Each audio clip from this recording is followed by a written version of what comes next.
इस वीडियो में मैं एसबीआई के कुछ अच्छे म्यूचुअल फंड्स के बारे में बताऊंगा, क्योंकि बहुत सारे व्यूअर्स का ये रिक्वेस्ट रहता है, ये कमेंट होता है कि वो पर्टिकुलर एक ही एमसी में इन्वेस्ट करना चाहते हैं, चाहे वो एसबीआई हो, आईसीआईसीआई हो, एचडीएफसी हो। वो उनके अपने अपने कारण हो सकते हैं। तो मैं इस वीडियो के माध्यम से आज इस वीडियो में सिर्फ एसबीआई एएमसीज के कुछ अच्छे फंड्स के बारे में बताऊंगा। आगे सीरीज में कुछ वीडियोस लेके आऊंगा जिसमें आईसीआईसीआई के बारे में बता दूंगा, पर्टिकुलर एचडीएफसी के बारे में बता दूंगा। तो अगर आप चाहते हैं कि एसबीआई के कुछ अच्छे म्यूचुअल फंड्स के बारे में जानना, तो इस वीडियो पे आप कंटिन्यू कर सकते हैं। तो चलिए बिना समय गवाए अब हम शुरू करते हैं। तो पहला फंड है एसबीआई फोकस्ड इक्विटी फंड। इसका नैव अभी 150 के आसपास चल रहा है। ये एक फोकस्ड फंड है और इसमें रिस्क कम है। इसका रिटर्न अगर हम देखेंगे तो पिछले 5 सालों में इस फंड का रिटर्न अप्रोक्सीमेटली 20% का रिटर्न, एनुअल रिटर्न रहा है। और 3 सालों में देखेंगे तो इसका रिटर्न 17.3% का 3 सालों में एनुअल रिटर्न रहा है। और लास्ट ईयर 8.3% का रिटर्न रहा है। तो ये फंड को मैं अच्छा मानता हूँ, प्रायोरिटी में मानता हूँ और फ्यूचर में भी अच्छा कर सकती है। ये फंड फोकसली अलग अलग सेक्टर्स में इन्वेस्ट करती है, जैसे financial sector, FMCG sector, service sector, health care, chemical. तो अलग अलग सेक्टर में आपका डाइवर्सिफिकेशन हो जाएगा आपके पैसे का। तो ये फंड बेहतरीन है और मैं इसे 1 नंबर में रख रहा हूँ। अगला फंड आ रहा है SBI banking finance services fund.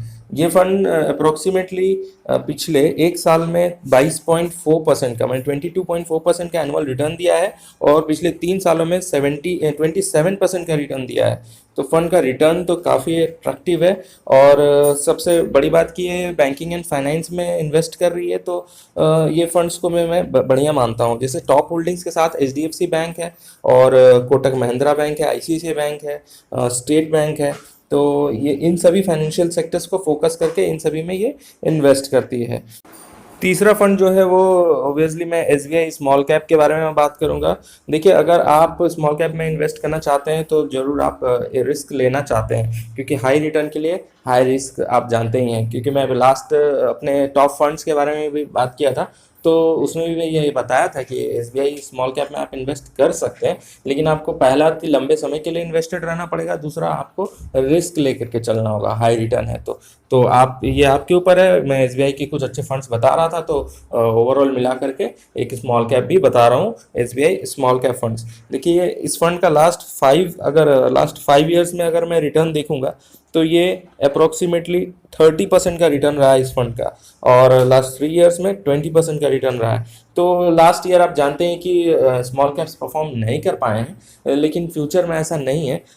Industry grow करेगी और अच्छा रिटर्न देगी। तो स्मॉल कैप से आप अगर कम समय के लिए इन्वेस्ट करना चाहते हैं तो आप ज़रूर दूर हट सकते हैं, लेकिन अगर आप 5 ईयर्स एंड अबव इन्वेस्टेड रहना चाहते हैं तो स्मॉल कैप के साथ आप जा सकते हैं। तो ये फंड मैं इसको भी रखता हूँ लिस्ट में, आप चाहें तो इसमें इन्वेस्ट कर सकते हैं। तो बस इतना ही, सिर्फ 3 फंड्स को ही मैं सजेस्ट करूंगा। एक ही एएमसी से अच्छे फंड्स निकालना थोड़ा मुश्किल होता है। मैं तो ये सजेस्ट करूंगा कि आप कोशिश करिए कि अलग अलग एएमसी से अलग अलग तरीके का फंड उठाएं, तो आपका पोर्टफोलियो जो है वो बेहतर रहेगा। तो मैं 3 ही फंड्स इसलिए रखा हूँ। देखिए, एसबीआई ब्लू चिप भी एक अच्छा फंड था, लेकिन फिलहाल मैं उसमें आपको फिलहाल मैं सजेस्ट नहीं कर रहा हूँ एसबीआई ब्लू चिप को। तो आप बाकी इन 3 फंड्स को देख सकते हैं, इन्वेस्ट कर सकते हैं। तो इस वीडियो में इतना ही, मिलेंगे अगले वीडियो में एक अलग टॉपिक के साथ। Thanks for watching, bye bye.